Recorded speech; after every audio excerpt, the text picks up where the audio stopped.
Dito kami sa hospital guys. Alas 11 na ngayon ng gabi. Wala to sit na. L. Yeah. Natin namin yung doktor para ma-check na si Mila. Kaya grabe po kanina yung ano niya. Sakit ng tiyan. Tapos sumuka siya. Tapos nung nandun kami sa kwarto niya, hindi siya makatulog. Ging jas alvast even los? Yeah. Yung pa yung assistant, tinawag yung doktor. Nandito kami ngayon sa emergency.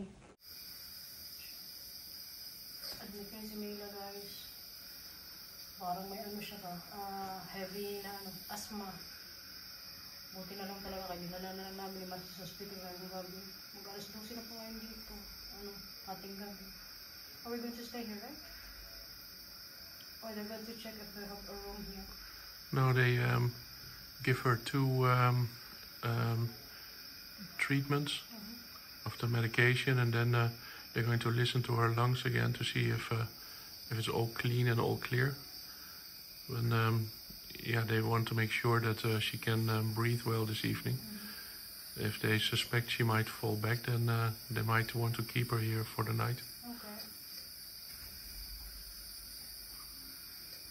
Buti na lang kaya medyo nag-ano yan siya eh. Hindi na siya masyadong iyak-iyak kay kanina talaga sa bahay. Grabe. Alas mapaiyak na lang din ako. Sinabihan ko na sa mga sila, tumawag ka na nga ng 112. Tapos alam mo, tumawag po kami ng 112. Grabe, katagal sumagot.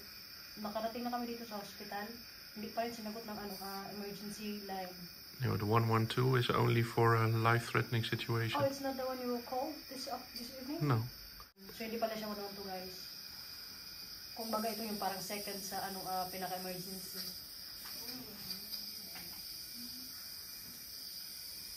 Kaya grabe kanina yung paghinga ni Mila, halos sus Ginoo, kung pwede lang, bigyan ko na lang siya kanina ng hangin sa bahay. Tapos kanina pag-check sa kanya ng doktor, kaya parang may screening sila dito eh. I-check mo ng bata kung talaga ilalagay sa emergency room. Tapos nung chinek si Mila, kinateter na siya. Catheter ba yun dito sa kamay? Basta chinek yung parang or heartbeat niya siguro. Hindi yung catheter guys. Yung heartbeat niya, tapos yung doktor, kung tama yung pagka-intend ko ng Dutch, sabi niya sa assistant niya na tumawag daw ng Kinder Arts, yung doktor para sa mga bata. So chinek si Mila. Pagdating namin dito, alam nyo, ilagyan kaagad siya ng mga ganito, yung pampausok, tapos meron pa siya sa ilong. So dalawa to na pangtulong sa paghinga niya. Kaya ngayon, medyo nag-okay na po yung paghinga niya. Pero kaya alam niyo, si Mila talaga, kalakas talaga nito. Ngayon, hindi siya yung mag-iyak-iyak kanina, yung nilalagyan na siya ng mga tulong sa paghinga niya. Hindi na siya nag-iyak. Tapos meron dito siya dito sa pao. Babe, what is this for? Saturatie van bloed. So the oxygen, they can test the oxygen level in her blood. Okay. Ngayon, malakas na naman siya. Goed dan, Mila.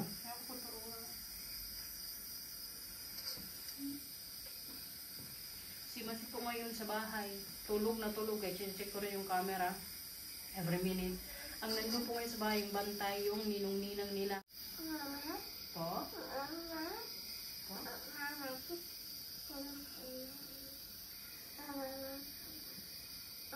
Salita pa siya.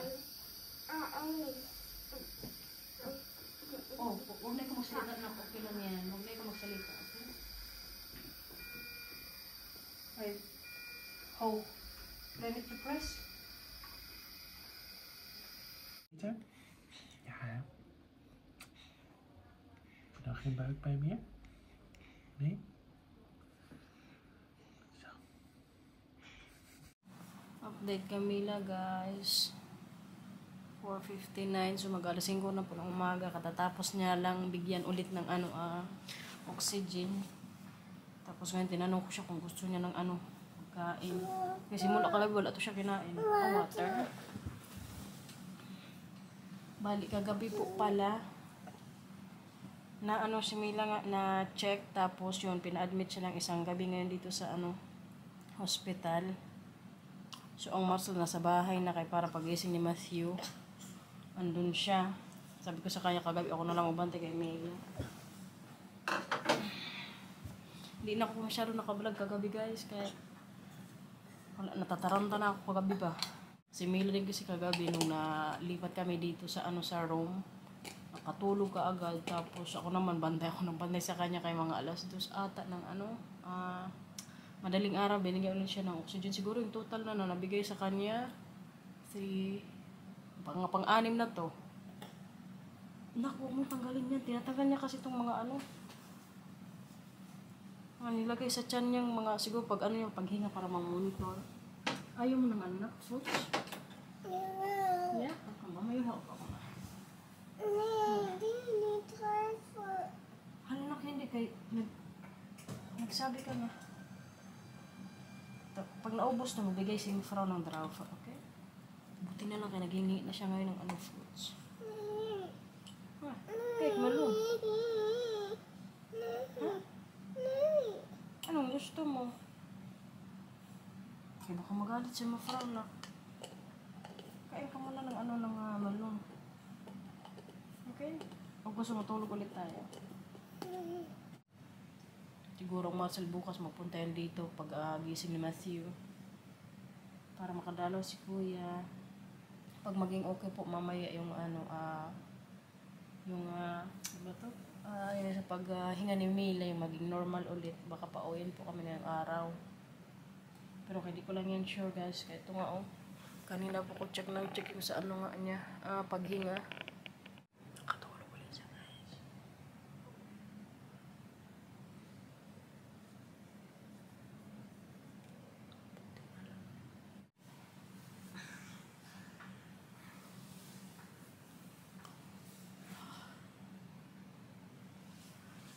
Good morning everyone. Update po ulit. What time na ito? Paura? Patingin mo na. Ang Milang po gising na. Check mo na yung mama yung time. Mga na siguro ngayon guys, 7:30. Naantay ko na lang magpunta ulit dito yung nurse kasi every 2 hours ngayong niya lagay sa oxygen. Pero kaya di ko lang sure kung bigyan ulit siya ngayon. Pang-pito na yung pag mabigyan siya. Kaya yung niya kasi ngayon yung breathing medyo okay naman siya. Nasa na siya 93. Sabi ni Marcel normal daw yung from 90 to 95. Pero kaya nag-worry pa rin ako Mila guys. Kaya wala pa rin po talaga siyang nakain simula kagabi. Pagdating namin kagabi dito sa hospital, alam nyo yung paghinga ni Mila as in. Tapos ikwento ko pala sa inyo guys yung dito ba system nila. Pag ganito kasi yung mga emergency, yung sinabi ko sa inyo kagabi, 112, yun lang pala yung line kung talagang in case of yung delikado talaga yung buhay mo. So yun yung tatawagan. So kagabi yung tinawagan nga namin, yung tinatawag nila ditong doctor's wacht ata. Yung kumbaga second siya sa 112. So nung tumawag kami, nasa bahay pa kami ni Marcel. Pagkasabi ba na mga 20 minutes pa daw bago masagot yung tawag. Ay, grabe yung pagkarinig ko nun guys. Tapos si Mila naghihingalo na. Pagkarinig ko nun, grabe, alam nyo yung dito sa ulo ko ba. Sobrang sakit siguro. Nabigla akong na-stress ba. So yun nga, antay kami ng antay. Sabi ko pa Marcel, mag-antay pa tayo dito. Sabi Marcel, sige na, magbihis ka na. So dinala namin si Mila sa hospital guys. Hanggang sa dumating po kami sa hospital, wala pong sumagot sa tawag na yun. Alam nyo kung ilang minutes kami nag-antay? Siguro mga 40 minutes. Tapos nang nasa Bali na kami sa reception, tanong sila kung may appointment na. Sabi ni Marcel, wala na, kaya ito nga yung line nyo, walang sumasagot. Pero yung pagkasabi ni Marcel, very kalmado. Ang iniisip ko nung time na yung grabe naka-stress ko ba. Pero hindi pa ako nakaiyak, kaya iniisip ko kailangan ko maging matatag para sa anak ko. Kaya ayaw kong makita niya ako na, parang kawawa naman si mama mag-iyak. So hindi po talaga ako umiyak nila. Kasama ko talaga yung loob ko guys. So yun na nga, balik na tayo doon. Si Marcel very kalmado lang nung nakipag-usap. So ako naman kagabi kung naputol tayo doon guys, kaya pumasok yung nagde-deliver or nagbibigay ng breakfast. So ito po yung sa akin, tinapay tsaka may ham, di ba? Very simple lang. Tapos ang milk, yung kay Mila naman po is ito, may siya, 2 cheese. Tapos may din siya, bread. Tapos yung drinks niya, water lang yung in-order ko o yung hiningi. Sa akin naman milk. Pag gusto mo milk, meron dito, okay? Gusto mo milk? Butter? Okay, sige. Buti kayo mag-inom na siya ng tubig. Kanina kasi ayaw niyang kahit tubig.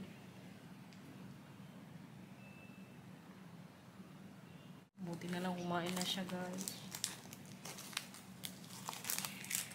Ito na, Cash.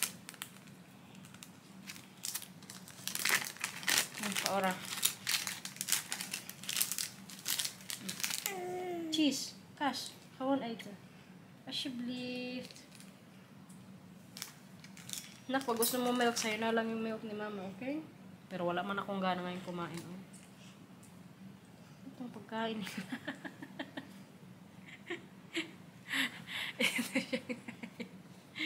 Magkain na lang ako, medyo nagugutom na rin ako ng konti.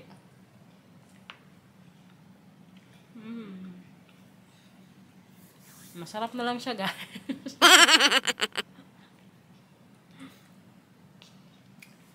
May chocolate. Very good ang paura ni mama. Better na ikaw, nak. Good morning ko sa ating guys. Sa ating vlog. Wala siya sa mood, guys. Adjust muna tayo. Nawawa man nating milang kaya nakukuha siya ng virus. Alam nyo kagabi, chinik din siya ng COVID. Tapos yung RS virus ata yun sa mga bata ngayon. Mamaya ko pa tatanong kung anong result. So, very good ng milang, guys. Kumakain na talaga siya ngayon. Kain pa ikaw pa oras.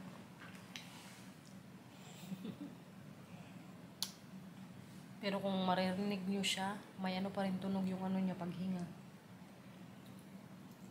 Hindi ko lang sure kung makaway kami ngayong araw, guys. Nang buranday. Kawawa talaga pag ganitong mga edad na may sakit ang bata na kung Diyos ko Lord.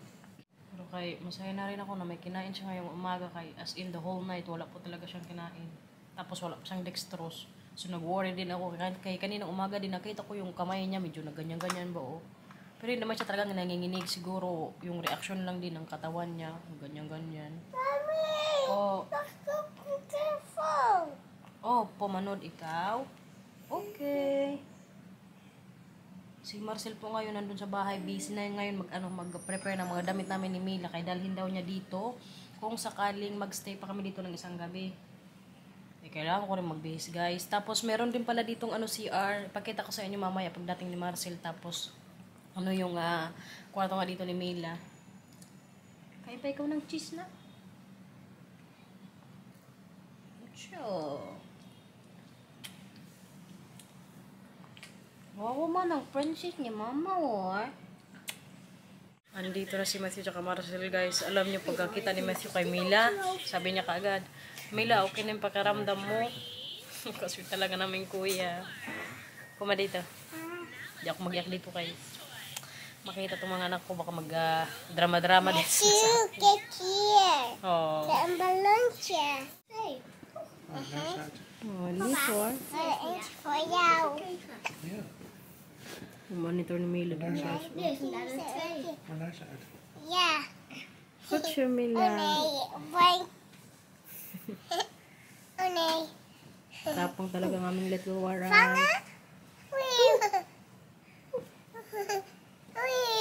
Ano pa man ang Mila?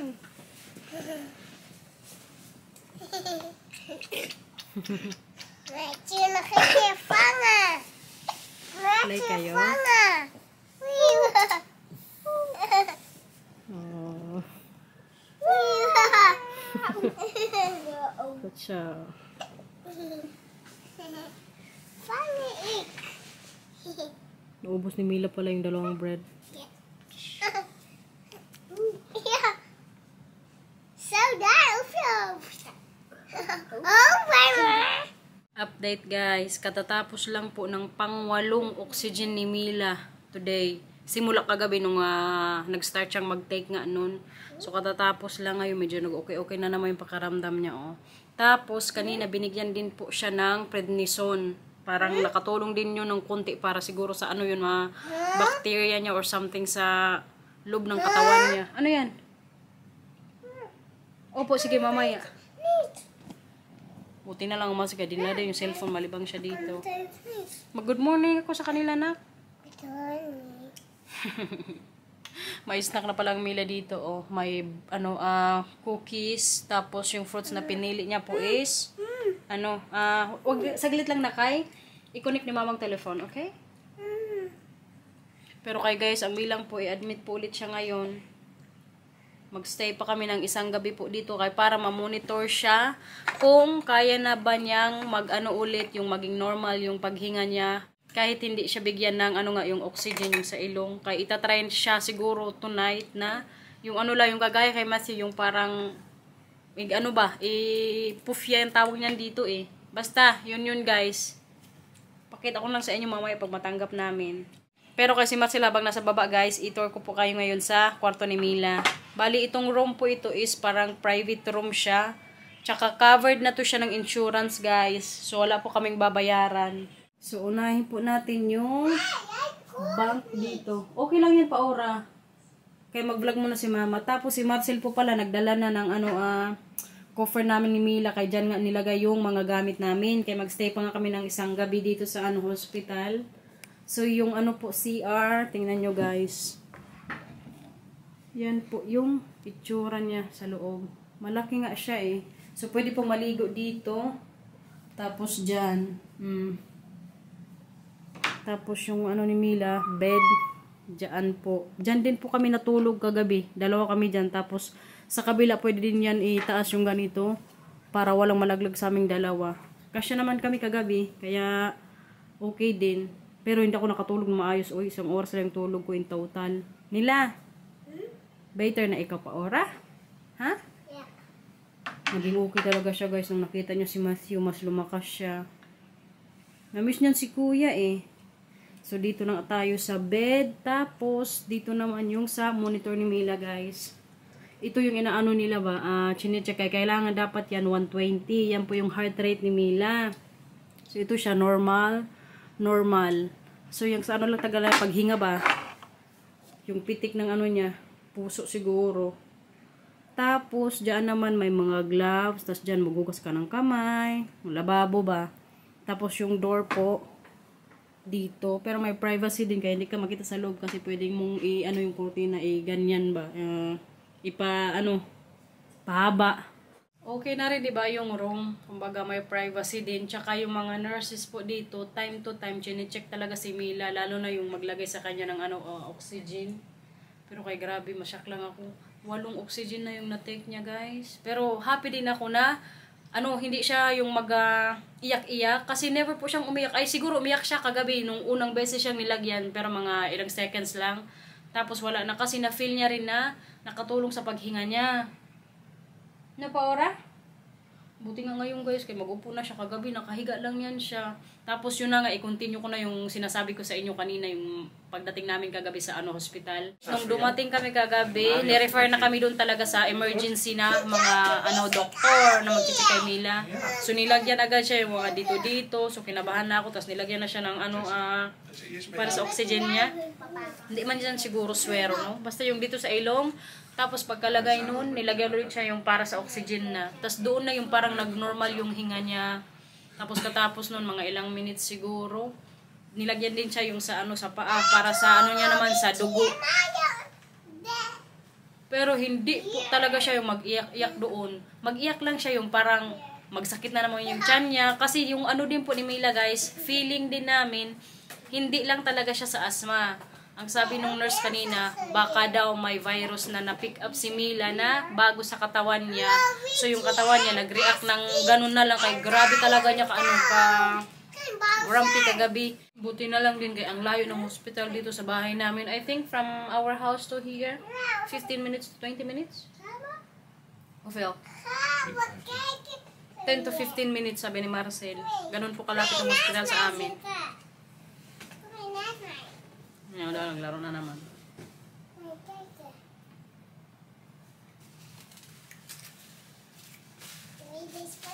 Pero alam nyo, kahit puyat ako, hindi ko din ramdam na pagod na pagod ako. Pero ramdam ko na, nagugutom ako. Kagabi lang talaga, hindi ako nakaramdam ng gutom kay pag nasa sitwasyon ka na talaga na yung anak mo kawawa na ganyan, nahirapan ng huminga. Diyos ko Lord. First time ko po yan ma-experience. Kaya nagtaka talaga kami kagabi ni Marcel kasi kahit kayo, di ba, alam nyo yan. Si Mila kahit may lagnat yan or magsuka yan, magsayaw-sayaw pa yan, magkain pa yan siya, tapos maglaro. Kagabi talaga kahit as in, wala talaga siyang energy guys. Kaya mabuti na lang talaga na sinugod din agad namin siya sa ospital. Wala, nag-aaway na. Kuya, wag. Mag-YouTube the kids si Mila. Okay. Mama, mag zag een message van Mila. Yeah? Grabe si Mila, baka gusto niya lagi katabi ang kuya niya. Bakit ayaw mo umalis si kuya? Feeling ko mag-iyak to mamaya pag umalis na si Matthew pag mag-uwi na sa bahay. Ang Marcel guys, magluto na lang daw siya mamaya sa bahay ng ulam. Kaya sabi ko ngayon sa kanya, gusto ko mag-uwi muna sa bahay kaya para magluto ako ng adobong manok. Kaya para pagkain namin mamayang gabi dito ni Mila. Kaya di ko rin kasi type yung pagkain sa ospital, oy. So, kaya pagkain man na dito mga gulay. Tapos, may soup. May gusto ko may kanin. Wala man yan silang kanin siguro dito. So, sabi ni Marcel, magluto na lang daw siya. Nag-request ako yung Indonesian na lagi niya niluluto na favorite ko din. So, yun siguro yung lulutuin niya mamaya. Tapos, ibalik niya dito sa hospital pag magdi-dinner na kami ni Mila. Ganito lang siguro muna ang buhay namin. Mag-LDR kami ng 2 days. Bukas kasi si Matthew may pasok. So, kailangan talaga na makauwi din siya sa bahay kasama si Matthew. Hindi kami pwede magsama ditong dalawa. Kawawa din ang aming kuya. Baka isipin niya, nandito na naman lahat ng atensyon namin kay Mila. So, na namin kagabi na tag-isa ulit kami. Diba ako man lagi naghatid kay Mila sa sa bed, tsaka si Marcy kay Matthew. Pero kay ang Mila din po talaga, pag may sakit talaga to siya, gusto talaga lagi sa akin. Lalo na kagabi, alam nyo, nung chine-check up na siya, hawak lang siya ng hawak sa kamay ko. Kahit anong gawin sa kanya, basta nakahawak siya sa kamay ko, wala siyang complain. Kahit naman siguro sinong mga bata, or may mga anak dyan. Iba talaga ang connection ng nanay, tsaka bata.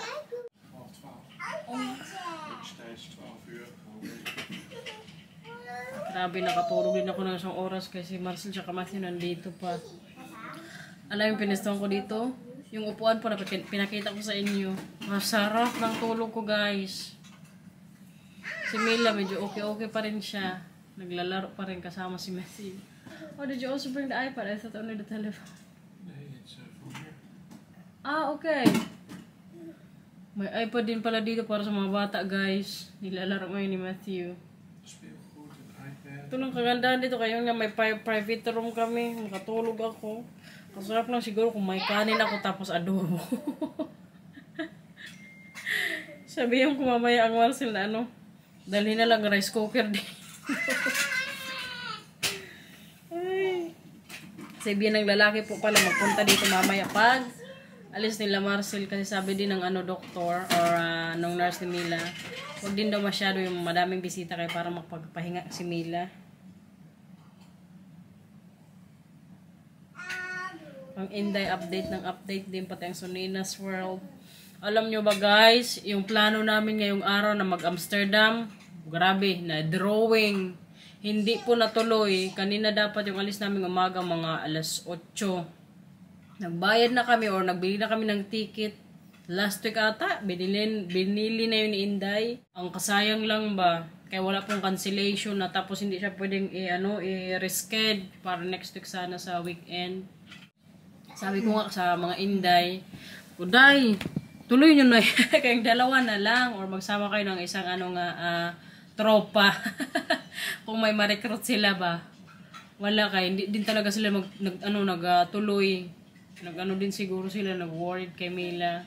Sensya na mga day, mga moment talaga tayo na hindi na ganito ba. Buti na lang kagabi kaya in-inform ko agad sila na sa kaganapan kay Mila. So, naintindihan din nila na wala mo ng Amsterdam. Uy, kaunahin ko muna itong anak ko. Kaya yung Amsterdam namin, guys, siguro sa katapusan na lang yun ituloy.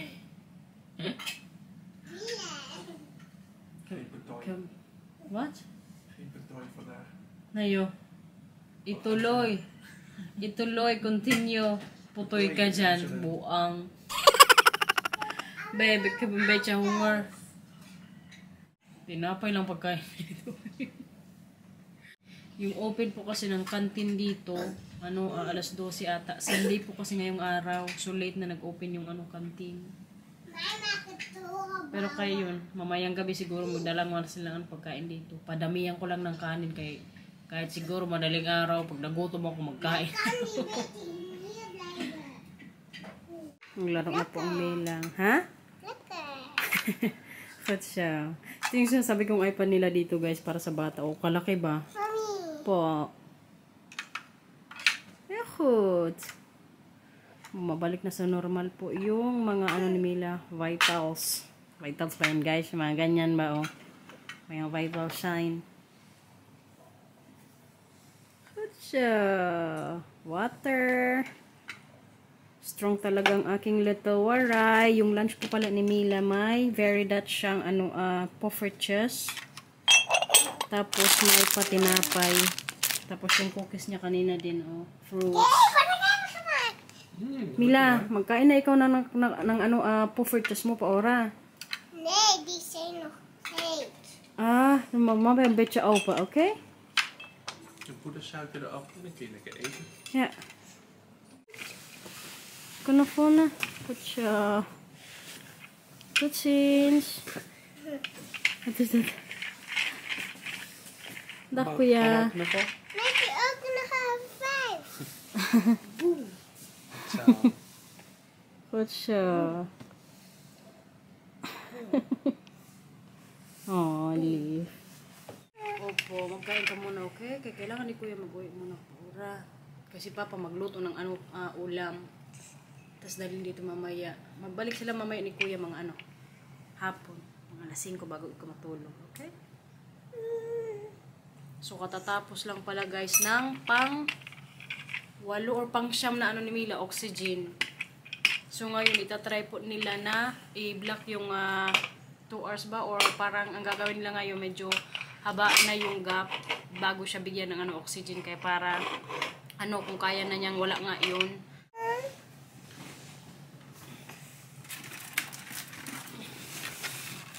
Kaninang Matthew tsaka Marcel may pabalon kay Mila pagdating nila dito. Sige na, sige na. Try din akong kumain guys. Mommy, my flower. Energetic na naman ang Milang. Kagigising niya lang po. 1 oras siyang nakatulog guys. Nagising siya kaya. Nagpunta na naman dito yung nurse. Chinek temperature. Sa awa ng Diyos, wala po siyang lagnat ngayon. Kaya akod pa ora. Pagkagising niya ba, sabi niya kaagad, Mama, Spail. Gusto niya po agad tularuin. Afternoon snack ng Milang. May apple po siya. Tapos, may muffins. At ang drinks niya, apple juice. Tapos may water din. While watching sa iPad. Kijk eens op een beker. Opo, parehas. Galing na ang palang ni Mama. Diba, Paura? Bukas, makauwi na tayo sa bahay. Sana. Diba, na? Para doon na tayo sa bahay magstay. Okay? Ay! Andito ng food natin, guys. Nagawa ng Marcel. Kararating lang nila si Bina nandito din. Tapos may 18 po. Kain muna tayo kay grabe ang kagutom. Heel zielig gehoord.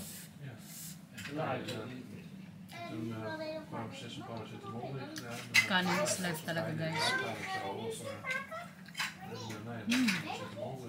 May energy naman tayo mamaya. Mag-edit ako. De kreun wat te verminderen en de beesten gingen ook te hoog en zegt hij wil de iPad. Busok-busok muna kami dito ha. Mamaya naman kayo. Grabe ko kabusog guys. Finally, nagka-energy tayo.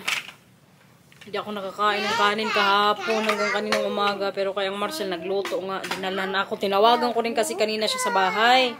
Sabi ko, agahan niya magpunta kay. Sabi ko, ano na ako dito, irritable na yun. Kulang sa tulog, tapos gutom pa.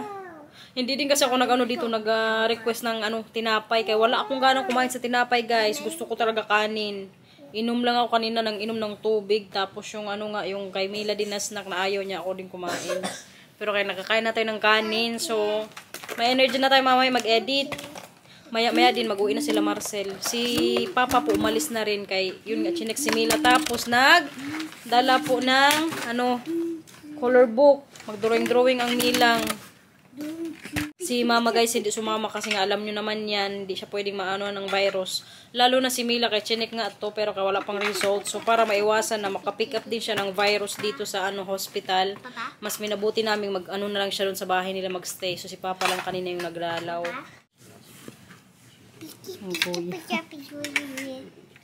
Bukas na kung magpasok ikaw ha. Ang ilang bukas absent. Kaya need mo nang mag-recover. Huwag mag-away. Babay na tayo sa vlog mga paura. Babay na sa vlog. Kuya, come on. Please like and subscribe. Bye. Thank you for watching everyone. Ingat po. Bye-bye.